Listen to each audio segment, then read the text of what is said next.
공허함의 처방전. 그런데 바리새인 중에 니고데모라 하는 사람이 있으니 유대인의 지도자라. 그가 밤에 예수께 와서 이르되, 랍비여, 우리가 당신은 하나님께로부터 오신 선생인 줄 아나이다. 하나님이 함께 하시지 아니하시면 당신이 행하시는 이 표적을 아무도 할 수 없음이니이다. 요한복음 3장 1절에서 2절 말씀. 예수님과 니고데모 사이의 만남은 극적입니다. 아마 니고데모는 호기심으로 예수님을 보기 위해 온 듯합니다. 그러나 그 이상의 동기가 있을 가능성이 있습니다. 바리새인이며 유대인의 지도자였던 니고데모가 밤에 예수님을 만난 것은 공적으로 커다란 위험을 감수해야 하는 일이었기 때문입니다. 제가 보기에는 니고데모의 직업이 무엇이든지 간에 그는 해결되지 않는 문제를 지니고 있었습니다. 그래서 자신의 리무진을 타고 예수님을 만나기 위해 간 것입니다. 그는 모든 것을 가지고 있었습니다. 그러나 그는 의문이 들었습니다. 그것이 전부란 말인가? 보다 더 중요한 어떤 것이 있는 것은 아닌가? 그렇다면 다른 어떤 것은 무엇인가? 나는 올바른 길로 가고 있는가? 사회적으로 성공한 인류 엘리트가 은밀한 만남을 시도한 이유는 무엇입니까? 그가 사는 현실에 대한 괴로움이 있었음에 틀림없습니다. 예수님은 니고데모의 고민이 결코 한가한 것이 아님을 아셨으며 그것을 치유하셨습니다.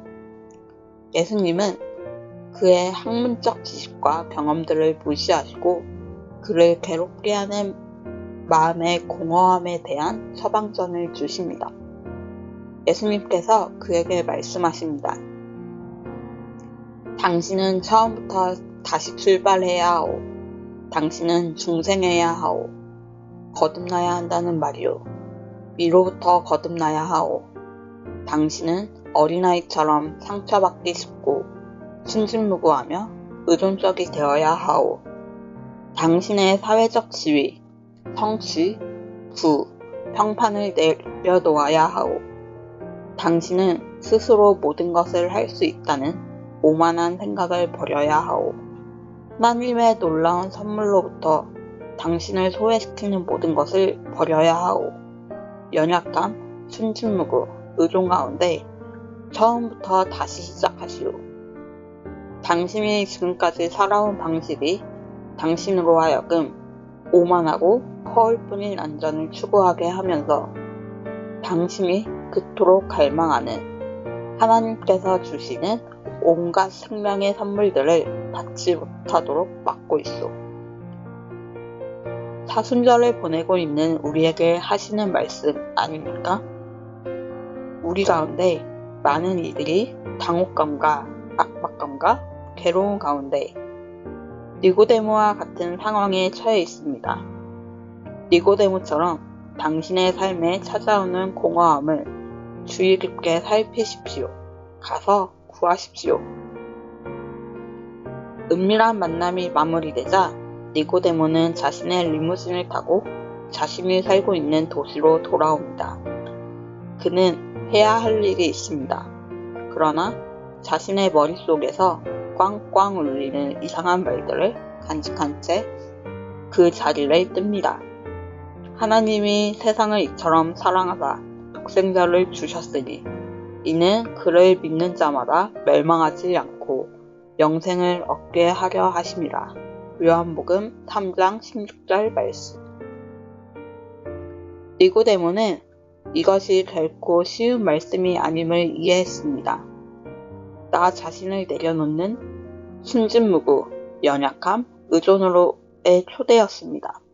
그것은 십자가와 함께한 자에게 시선을 집중한 채 성령의 마음을 열라는 초대였습니다. 그는 자신의 세계가 열린 것을 발견했습니다. 그는 자신의 가치관이 모순투성이임을 깨달았습니다. 그는 의문이 들었습니다. 이것이 어떻게 가능할 수 있을까? 니고데모는 자신의 옛 자아가 새로운 자아로 바뀔 수 있을지 의문이 들었습니다. 우리도 그와 함께 의문을 가져봅시다. 기도하겠습니다. 하나님, 이 사순절에 우리를 흔들어 주소서.